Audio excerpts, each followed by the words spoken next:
Hello, how you doing? Welcome. Not the Top 20 podcast betting show, sponsored by Betfair. Me, Ali Maxwell. Him, George Ellick. George, how you doing? Absolutely off your face on Carabao. Yeah, mate, I'm good. I am really good. The big Carabao Cup midweek quest show with Michael Brown, which was good fun. Amusing to be on TV talking about Bukayo Saka and Pierre-Emerick Aubameyang. Good players. But also talking about TJ DeBar, Murray Wallace, legends like that. So it's all good. Very busy week. Well, let's get cracking with some EFL selections ahead of the weekend. Last weekend, kind of so-so. We basically had the inverse weekend of each other, if that makes any kind of sense, in that my nap came in, those meteor baggies at 6-5, but my Cheltenham pick at 9-4 was a loser, and my overs treble was bad, only 1 out of 3. No success with our goal scorers, whereas your nap hit the post.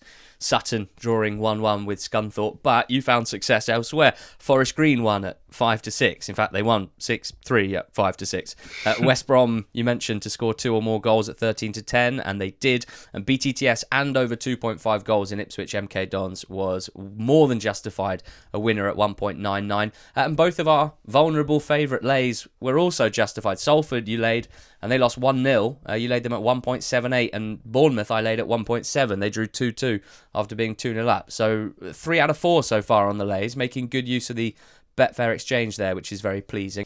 This podcast is for over 18s only. Gambling comes with significant risks, and you need to learn those risks before having a bet this weekend. Having a bet at any point, please head to begambleaware.org to understand the risks that come with gambling and to understand if you are at risk. Let's get our teeth into the EFL weekend. Plenty of interest and intrigue across all 3 leagues. George, where's your nap this weekend? My nap's in the Championship. I'm kind of going quite Championship heavy this week, which is against the strategy so far. So let's hope it doesn't harm the performance. I'm backing West Bromwich Albion to beat Peterborough and over 1.5 goals. Now this is... Those meteor baggies? Yes.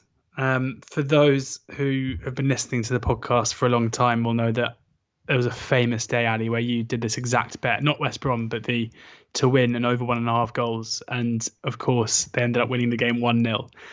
And that is the risk that you take. But I think, that on the exchange now you can back West Brom at around about the 1.8 mark, so 4-5, which is fair. And I would put that up as my nap probably, but there's just not that much liquidity up there, and I don't want to put up a false price basically, because I don't want to say that and then people not be able to get on, whereas this is a bona fide price. It's 1.99 on the sportsbook, the Betfair sportsbook, for West Brom and over 1.5. The reasons I think are fairly clear. I'm just quite surprised that West Brom aren't a much shorter price to win the game. They have been totally dominant in pretty much all of their games so far this season, maybe with the exception of the Bournemouth game on opening day, where I still think they were the better team. Their style of football has proven itself to be both very good in terms of preventing the opposition from creating chances and creating plenty themselves. Their probably least impressive win of their wins so far, their 3 wins, was last time out against Blackburn in a game where they completely battered Blackburn, and the XG reflects that. I think it was 4.5 or something ridiculous, because they're creating so many chances from set-piece situations. Jordan Hugill comes in on loan from Norwich, which I think is a pretty smart signing. He's exactly what they need. Somebody who's a willing runner, who is happy just to basically jump into defenders, challenge for aerial balls, be a set-piece threat. I know that West Brom fans are seemingly not particularly pleased with the signing, but I don't think the kind of players with the kind of records that they would want would suit the way that they want to play at the moment. I think it's a good signing. And with Peterborough, it's been just a really poor start to the season, I think. Obviously standards have to be tempered by the fact that they're in the Championship now, but they won 1 game, which was against Derby. They scored a 100th minute winner through Siriki Dembele against the Derby side, who we know are one of the poorest in the division, although they have, I think, franked the form a little bit by putting in some decent performances since. And then they went to Cardiff, and Cardiff, having gone 2-0 up, Cardiff scored twice in the last 10 minutes. Aidan Flint at the double. We're going to get onto that later, because this isn't the last time I'm going to talk about this game in this podcast. And then Peterborough then went on and lost to a Preston side who've really struggled so far this season. I think Peterborough look to me at the moment to be one of the poorer, maybe the poorest side in the division as it stands, kind of alongside the likes of Derby and Blackpool probably as well. So I think West Brom will win this. I think they'll win it pretty well. I can see them. The output that they're putting in against better defences than Peterborough suggests to me that there's no reason why they'll stop at 1. And I think getting near enough even money on them to win by any score other than 1-0 represents some value. Lovely. My nap is in League One, more specifically the game at Portman Road between Ipswich Town and Wimbledon. Ipswich, of course, 4 games in, just 2 points, no wins yet. And my stance here is that the win comes this weekend against Wimbledon. 21-20 with the Betfair Sportsbook as we record. No wins so far.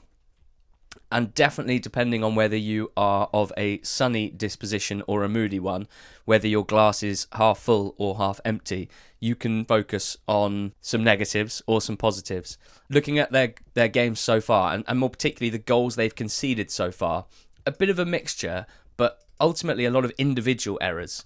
Some bad goalkeeping. Hladky has stepped up from Salford, where he was the best keeper in League 2 last season, and he has conceded 7 goals from 4.1 expected goals on target, so massively underperforming so far. Some bad set-piece defending, for sure, against Cheltenham, and then some big individual errors in midfielders dallying on the ball, giving it away, and conceding in transition. That happened on opening day against Morecambe, with the centre-back giving it to Stockton, and in the last game against MK Dons. And that's really undermining them at the moment, these errors in games that are being punished. I think they will start being ironed out as they go. Going forward, it's been pretty good, especially when Macaulay Bonne has played. He, out of all of the strikers that they've got, has consistently been getting into goal-scoring positions. He had a very eye-catching miss, as we know, against Cheltenham, but he's also finished well on a few occasions. Scott Fraser. I like the idea of an eye-catching miss. Yes. So Adam Hurrey would enjoy that one. Definitely. I think it caught the eye of someone sitting in the first row of the stands. It hit him in the face rather than hitting the back of the net. But he's looking quite good, if you ask me. Scott Fraser has shown some real flashes of class. In fact, their goal against MK Dons, where Fraser set up Bonne, was excellent football. And then Kyle Edwards looks insanely good for this level. He hasn't troubled the scorers with a goal or an assist yet, but I think it's only a matter of time. He's getting up to speed, having signed just after the season began, and I think he is a potential superstar of the division. And that's not just Ipswich fans who have flagged him up to us, but a couple of opposition fans who have seen him play for Ipswich against them in the last few weeks. I think they're already a team that have scored quite a lot of goals, and I think that is most likely how they will continue moving forward. I think they will score a lot of goals, and at the back, I don't think they're going to be undermined by an error from a keeper or an error from a centre-back or an error from a centre midfielder every single game. I think having had a full week on the training ground, hopefully Paul Cook has got his teeth into them. They're playing against Wimbledon, who travelled to Northampton, albeit played a well-rotated side in the Cup, and they won that game 1-0. But obviously the whole squad has moved up there. Their time on the training ground reduced this week for sure because of that game. Wimbledon themselves, they've had a win, 2 draws and a defeat. One of those draws against Gills obviously should have been a win, conceding in the 97th minute. They will have felt like they deserved a draw at Sunderland last weekend, another deflected goal going against them, but they didn't create very much. They weren't a huge threat to Sunderland going forward. They've been decent, and we've been pleasantly surprised at how many... Well, at the huge strides, I would go as far as to say, that Dons have made in all areas of the club. And I think we're both confident they can avoid a relegation scrap, which is what they've experienced pretty consistently over the last few seasons. But I'm not getting carried away necessarily. I don't think Dons are playing like a top 8 team just yet. I think they are lacking a little when they get to the final third. As much as we like Asal, he's had some quiet games as well as some good games. So yeah, I've spent the last week thinking about Ipswich and how concerned we should be. I still think it's too early to say. I'm not saying I'm still bullish about an automatic promotion because other teams have started well. But both my gut feeling initially and having done a bit more analysis of their first few fixtures, I think the victory is coming. And I think it could come in some style as well. So I'm predicting that on the Monday pod, we will be talking about Kyle Edwards, Macaulay Bonne and Ipswich's first win of the season. They are my nap this weekend at 21-10 with Betfair Sportsbook. Next up for you, sticking around in the champ. Yeah, sticking around in the Championship, and I'm backing Huddersfield to beat Reading, 2 teams who I probably assess pre-season as being fairly similar in terms of where I expected them to be, but no question at all that one of them has made a much, much better start than the other.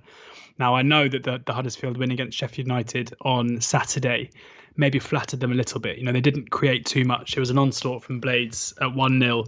Billy Sharp scores the last-minute equaliser, only for Huddersfield to somehow catch them on the break, and Levi Colwill getting, I'm not going to say an undeserved winner, but it was a smash and grab in a game where it looked like they'd been pegged back late on. Colwill has been a good signing, and I think I spoke a lot pre-season about not liking Huddersfield's business, and that remains the case. I look at this bet and I am worried that there isn't a striker. The Jordan Rhodes signing wasn't great. Tom Lees and Matt Pearson seem to be rotating for the third defensive spot alongside Colwill and Sarr. But what I would say is there are three players who have improved Huddersfield who haven't been playing a great deal of football for them in the last 6 to 8 months. One of them is Colwill, who's come in from Chelsea. One of them is Sorba Thomas, who came in February, a left-sided midfielder, who was in and out of the side towards the back end of last season, but has started this season very, very well. A couple of assists. It was him who got Moise Keane sent off in the Carabao Cup game midweek. And then, of course, Josh Koroma, who was the shining light for Huddersfield last season before his injury, and he looks the same player back from injury as well, which is great to see. So three key players, all of whom, two of whom are certainly left-sided, and then Colwill on the left-hand side of the three as well, makes that side of the pitch unrecognisably stronger than it had been previously. When you add Toffolo to that as well, that is very, very strong. So, yeah, I'm upgrading the way that I think about Huddersfield now, and the performances have been, taking the Sheffield United game out of it, I think that the performance midweek against Everton was really impressive. They were unlucky to lose that game. And looking at the Preston game as well, which was fairly scrappy, they got the win at home that they needed against another side like this. Reading, on the other hand, have been very poor. You look at the injury list, Lucas João and Ovie Ejaria will be missing again this weekend, as far as I can tell. That leaves an unbelievable amount of creative and goal-scoring responsibility on John Swift. And in my opinion at the moment... And Junior Hoylett, who they signed on a free. Fine. I'm not too bothered about that. He's a decent player for sure, but I'm not, you can't sit here and be like, they've got Hoylett now, it's a different kettle of fish. Hoylett is a good player, but I'm still going into this with the mentality of basically stop Swift, and you're going quite far to stopping Reading. They may have only lost 2-1 to Coventry, but Coventry that doesn't reflect the way the game went at all. Coventry were much, much better. So I think Huddersfield are the better side coming into it. They have the confidence of a few good performances and results. This would make it 3 in a row. And if these two sides put in their recent performance levels, I think the 7-5 available with Betfair Sportsbook on Huddersfield running out winners. Now, I am back in League One here, and I'm picking Bolton Wanderers as my next best to beat Cambridge United at 13-10 with the Sportsbook. Bolton started the season with 2 3-all draws, didn't they? And we wondered, as we always do when a team starts with draws, where those results would fall, where the performances would settle when that early season excitement and sort of looseness calms down a bit. And, well, since then they've beaten Lincoln City and they've beaten Oxford United back-to-back, 2 playoff teams from last season. So very positive about Wanderers' start to the season, very positive about how many of their key men from last season have stepped up. Unsurprisingly, given they won, what was it? I should know the stat off by heart. Let's go with 16 of their last 22 games. I think that was it. And Ian Evatt himself, again, seems to have stepped up another level very comfortably. They've scored the most goals from open play in League One so far, and they've looked a real threat, to be honest. Certainly Afolayan we've spoken about a lot, but the addition of Sheehan has given them definitely a different dimension in terms of their attacking play, their build-up play. They have looked quite open defensively, Bolton, at times, not just in those 3-all draws. They've given up chances for sure. In fact, almost all of their goals conceded have been them turning the ball over and being caught too high up the pitch. So Smith and Ironside, the Cambridge attackers, they'll look at Matty Taylor's goal from the weekend, they'll look at some of the goals they conceded against MK, and they'll be sure to try and exploit that. But I believe that when I weigh up these two sides, of course, both came up from League Two last season, I think that Bolton have got stronger collectively and in terms of their signings. They didn't really lose anyone who was important to their promotion. They added someone I consider to be something of a star in Sheehan, and quite a few others as well who are pushing for the first team, or at the very least adding depth to their squad. And Cambridge, who by the end of last season I would have rated a lot lower than Bolton anyway, I don't think they've got too much stronger in terms of personnel. Williams coming in for Noyle has been a fine replacement so far, and Brophy a nice addition down the left. But those Mullin shots and goals, we knew that would be tough to replace. And while Ironside has 3 goals in 4 games this season, one of them a penalty, another one a tap-in after he missed a penalty. So just the 1 goal from open play, and not really coming close to testing defences and goalkeepers out as much as Mullin did last season. So, they played back in March in League 2. Bolton dominated and won 2-1. And I expect them to impose that kind of superiority here. 2 teams that will know each other pretty well from last season. So Bolton at 13-10 is my next best. So 4 picks so far. You've gone West Brom and over 1.5 goals as your nap. Mine is Ipswich Town. You've gone with Huddersfield in the Championship, and I've gone with Bolton as our next best. Now on to our lay bets, George, which we've had a good start with, laying 4 vulnerable favourites. 3 of them have failed to win at even money. There aren't that many this week under even money across the 3 leagues. I think Fulham at home to Stoke, Millwall at home to Blackpool, Rotherham at home to Donny, Charlton at home to Crewe, and none in League 2. So it's fairly slim pickings. What have you gone with? Yeah, I've had to go for an odds against shot, although just about. I've had my lay match this morning at 2.06. So, you're basically getting, 10 to 11 on the lay. It's Sunderland at home to Wickham. And this is nothing to do with Sunderland, because I think that they are one of the best, if not the best teams in the league. And I love what they're doing with their recruitment.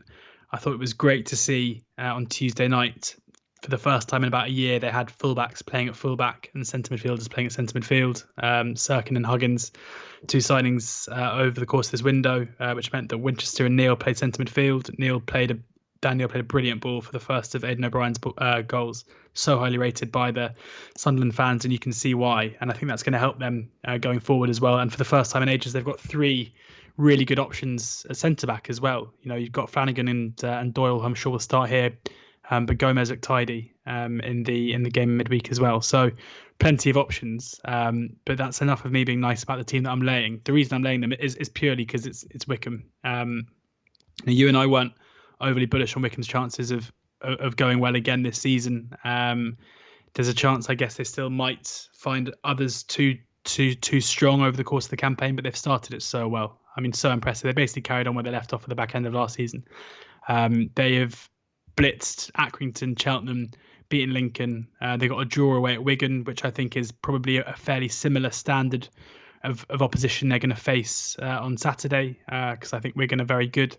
Wigan only mustered 8 shots in that game. They were class, and I just don't think that at the moment any team in League One should be near enough even money to beat this Wickham side as they are at the moment. They are playing very well. They rested a lot of players in midweek, which will help going fresh into this one. And got the win as well away at Stevenage. So, yeah, I just think price-wise, it wouldn't surprise me. It's not as strong a vocation, I guess, is my thoughts on Salford for the last 2 weeks, where I was very keen to get against them. This is just a case of, I think Sunderland are a little bit too short. I probably had about half my stake that I had on Salford in terms of the lay part. But I do think that getting with Wickham, maybe the Asian handicap, is probably value at the moment. Yeah, I'm taking on Charlton. They're currently 1.82 to back on the exchange. I've put a lay up at 1.85 this morning, Thursday morning. Not matched yet. Hope that it will be over the next 48 hours or so. With each passing performance so far this season, I've rated Charlton a little lower. I think I said on our NTT20 squad group over the weekend, I think they are probably the team that I feel most disappointed by so far, not just compared to our 1 to 24s, because there are a few teams that are much higher and a few teams that are much lower. Just the manner in which they're playing at the moment makes me wonder what we missed, makes me a little bit concerned, to be honest. They have a midfield that doesn't really complement each other without anyone particularly creative in those positions. They do have a big man up top in Jayden Stockley, who's great. and he's playing very well. But I don't think they have either the wide men or the fullbacks, maybe even more pertinently, that you can rely on for consistently good delivery, for energy up and down the flanks. They're really missing anyone at all who can play left back. Chris Gunter has been filling in there. Their style of play has been so poor, lacking any joined up thinking in terms of patterns of play, in possession, creating chances outside of hitting it long to Stockley, and they have very little off the bench as well. If you look at the bench from last weekend's game, it's a thin squad that we thought would be bolstered by now in the transfer market, and hasn't been. They're at home to Crewe, and I think that will be a very large reason why they are quite such heavy favourites to win this game, because we know the issues that Crewe have. They have been discussed at length at this point over the last 2 weeks. Most specifically, the absence of Owen Dale and Tom Lowry due to transfer and contract wranglings, and a few other players as well due to the less fashionable virus, the norovirus, which has ripped through the camp. It's been a tough year for the norovirus, hasn't it? It has. Stock has fallen, that's for sure. But it has ripped through Crewe Alexandra, quite literally, some of their players in the last few weeks, and some of them just coming back from that. But, I mean, I just want to point out when it comes to Crewe, two things. Of course, it's headline stuff that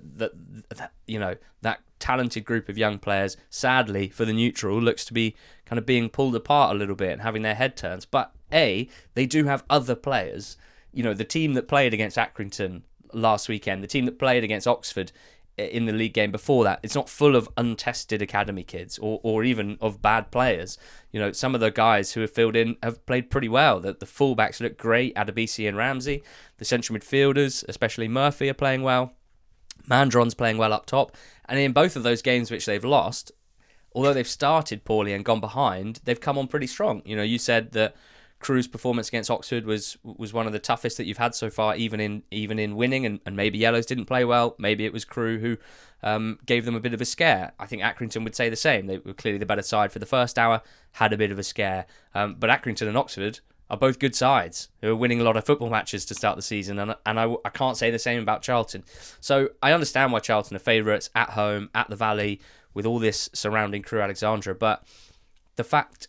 and I suppose the fact that Crewe played Leeds in midweek definitely goes against us here. Charlton have had the week off. But just due to the desperately low performance levels in almost every game that Charlton have played so far this season, I do want to take them on at this price. I think they are the most vulnerable of all the strong favourites. There's only 4, as I mentioned, odds on in the EFL this weekend, and I'm taking on Charlton. So laying them, I've put it up at 1.85. I hope I'll be matched. I might go up to 1.9 if not, but plenty of time until kickoff at 3 o'clock on Saturday.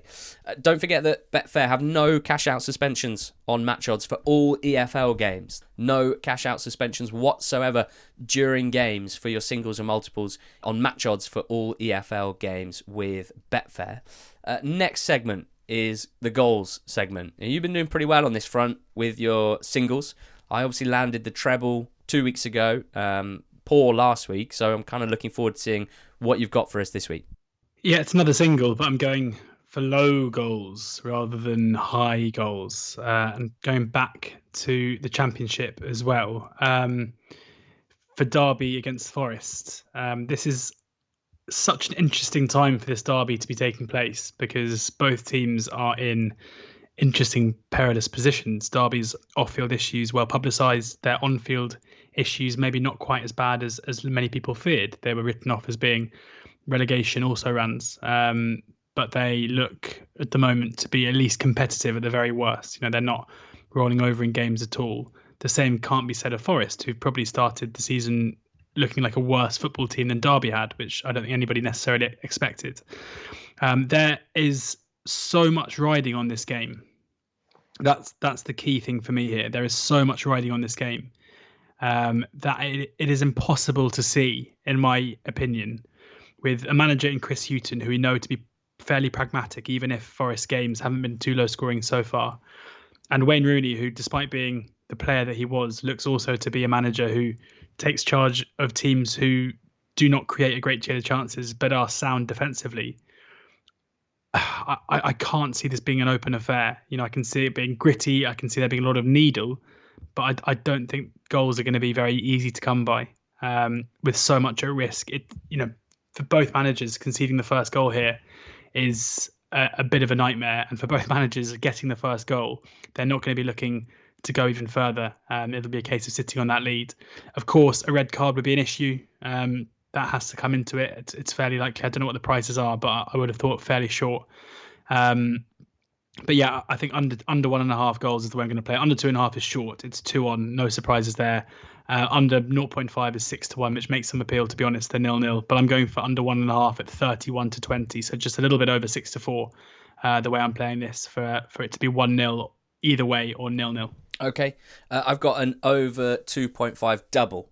Just sticking with the two this week. One of them, I mean, this podcast, if we didn't already have a sponsor, I'd be looking for West Bromwich Albion to sponsor it, because it feels like the West Brom pod at this stage. You know, they've got that mascot, the boiler mascot. Maybe I should have to do this podcast dressed as the West Brom boiler, because they did the business for me last week in the nap. They are your nap this weekend. They're also involved in my overs double, over 2.5 goals in Posh against West Brom at 10-11. You've already done the write-up, more or less, on this one, but a baggy side, fully rested, having basically changed the whole team and been thrashed by Arsenal on Wednesday night. Every game they've played this season so far in the league has gone over 2.5. Posh for them, for their part, have had 3 out of 4 over 2.5. The aerial threat, I mean, Aidan Flint scored 2 against them 10 days ago. Are we expecting them to enjoy the meteor? I don't think so. Beavers, Kent, Thompson have some qualities as defenders. I don't think aerial dominance is one of them, and I think they might struggle on that front. So I do think also, you know, you're always hoping that the team that you fancy less might nick a goal as well to help your over 2.5 bet. And I do think there are chances in behind West Brom if you can get your counter-attacks right, if you can get your balls over the top right. Posh did not do this well last weekend against Preston in defeat, but hopefully Siriki or Clark Harris or even Marriott off the bench could have some joy and nick a goal. But I do see it being more of the same for baggies like yourself. So they are leg one of this over 2.5 treble at 10-11. And then Rochdale-Colchester, which is Friday night game. I don't know what it is with me and Friday evening or early Saturday games and wanting to go overs. It didn't work out last Friday. It did work out the one before. But Rochdale-Col-U, I just think Rochdale might be quite good, actually. Their attacking numbers are excellent, like second best in the league, excellent. And Colchester's defensive numbers are very bad, like second worst in the league bad. Shamal George basically should be given the freedom of the town already if he wants it. And so I think this is a decent shout for overs at 6-5 as well. Odds against. I'm actually going to split my stakes here. I'm going to put 0.75 points on the double at 4.2 here. It's just over 3-1 the double for over 2.5. And then I'm going to put a little dart on Rochdale win and over 2.5 and West Brom win and over 2.5. That double is 10.13, so just over 9-1 with the Betfair Sportsbook. Remember, with Betfair, if you bet £20 on multiples or Bet Builders, you'll receive a £5 free bet to use on multiples or Bet Builders. Terms and conditions do apply for that. Bet £20 on multiples or Bet Builders, and you'll receive a £5 free bet to use also on multiples or Bet Builders. Last segment of the pod, George, it's the goal scorer segment, the one that we have had the least amount of success with so far. Due to its very nature, that could all change very quickly if we land one. Yeah, it's going back to Posh against West Brom again. And I'm putting on my Ali Maxwell mask, and I'm looking at defenders here. Aidan Flint, as we said, scored twice. I think that West Brom are guaranteed to create some chances from set-piece situations. The question is, who do you choose? This is what I had last week. I've worked it out, and I know who's going to score, so it's fine. Nice. I think we probably expect it to be Bartley, Ajayi, and O'Shea. Matt Clark hobbled off injured on the weekend. Kipre's not done himself any favours, has he? Well, the fact that Kipre started last night, I think that alone, given that he made 11 changes and brought on only debutants, suggests to me that Ajayi will play here.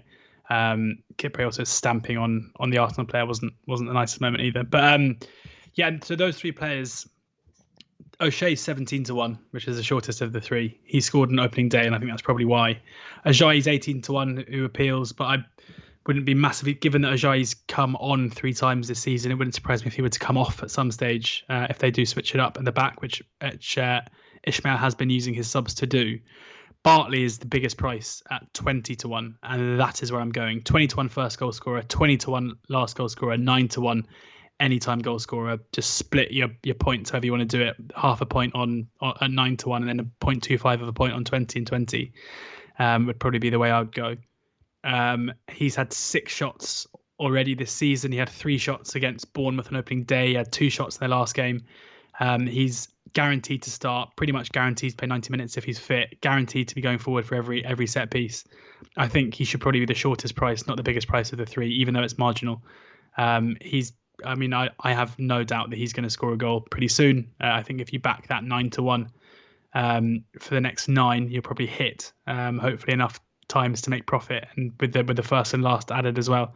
I think we'll be in decent shape. I know you, Ali, like your bigger prices for goal scorers, but I think Bartley could definitely be one where in a few games time he could be kind of a lot shorter, 14-12-1 possibly, after given his consistency in terms of playing minutes and going forward. So Bartley, the one for me at Peterborough on Saturday evening. I do prefer a longer price, but I'll definitely allow it, George. I will definitely allow it. Quite mad, isn't it, that I had Dara O'Shea last week with Matt Clark at 16-1 anytime, and he's now 17-1 to score first, 8-1 anytime. So that's a bit of a blow.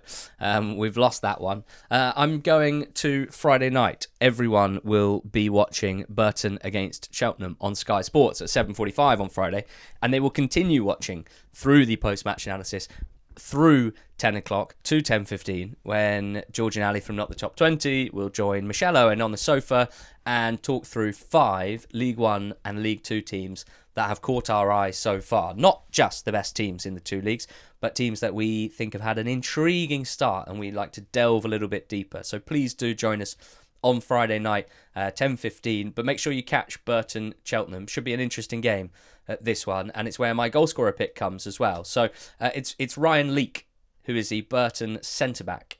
I'm going to back him at 16-1 anytime with Betfair Sportsbook. He is 35-1 to score first. I'm sticking with the anytime at 16-1 here, and it's a statsy one really, because Leake hasn't scored yet. Somehow, in 3 of the 4 games so far, he's had really good opportunities. I mean, his one against Burton, he missed from about a yard out against Cambridge, last weekend. But even in previous games, from more traditional set-piece opportunities, attacking the ball with relish, he runs from deep, he's really tall, and I think he's a big threat. And if you look at the underlying numbers from centre-backs, albeit it's only been 4 games, he stands out in League One as being the one who has had a lot of chances and hasn't netted yet. So I want to make sure we're on Leake if he does on Friday night. And Cheltenham, they're almost going against what we expected from them defensively, in that we know that they have their own threat from set pieces and from long throws, and they have scored a few goals already from those situations. But they've also conceded 4 from set-piece situations in their 4 games, which is the most in League One. So to me, we're looking at one of the biggest centre-back threats in League One, albeit one that's not very well known because he's only starting his career really in English football, against a team that's conceded the most from set play. So I feel like I couldn't not bring that up, having discovered it. So I'm taking a leap. I'm taking a Leake. Ryan Leake. 16-1 anytime goal scorer is my goal scorer pick. George, I forgot to recap our bets last week, and I was admonished on Twitter, quite rightly so, from someone who says it's quite tough when you're listening to this in the car on the way to a game or something and you don't recap the bets. It's quite hard to sift through half an hour of action. So talk me through it. What are you going for this weekend? I am going for West Brom and over 1.5 goals at 1.99, so just short of even money. Huddersfield next best, 7-5 to beat Reading. Laying Sunderland at about 2.06, under 1.5 goals, Derby against Forest at 31-20, and backing first, last, and any time for my man Carl Bartley in my nap for West Brom. Nice. Yeah, I'm going Ipswich Town to win their first league game of the season. 21-20 this weekend. Bolton at 13-10 to beat Cambridge United. Laying Charlton at home to Crewe. Hopefully at 1.85 there if I get matched on the Betfair exchange. An overs double for me. Posh versus West Brom over 2.5 and Rochdale Colchester as well. 0.75 of a point on the double at 4.2. And then a small dart on Rochdale and over 2.5. Plus West Brom and over 2.5. That double is at 10.13 with the Betfair Sportsbook. And then Ryan Leake of Burton Albion, my goal scorer this weekend at 16-1 to score anytime on Friday night against Cheltenham. Many thanks to Betfair for their continued support of Not the Top 20 podcast. Make sure you're making full use of the Sportsbook and the exchange, the dual threat that Betfair offer to punters. And if you're interested in joining the NTT20 squad, a burgeoning, flourishing community of EFL fans, the weekends are always a great place to start. You can sign up for a free trial, a 2-week free trial, ahead of then paying $4.99 a month to be part of it.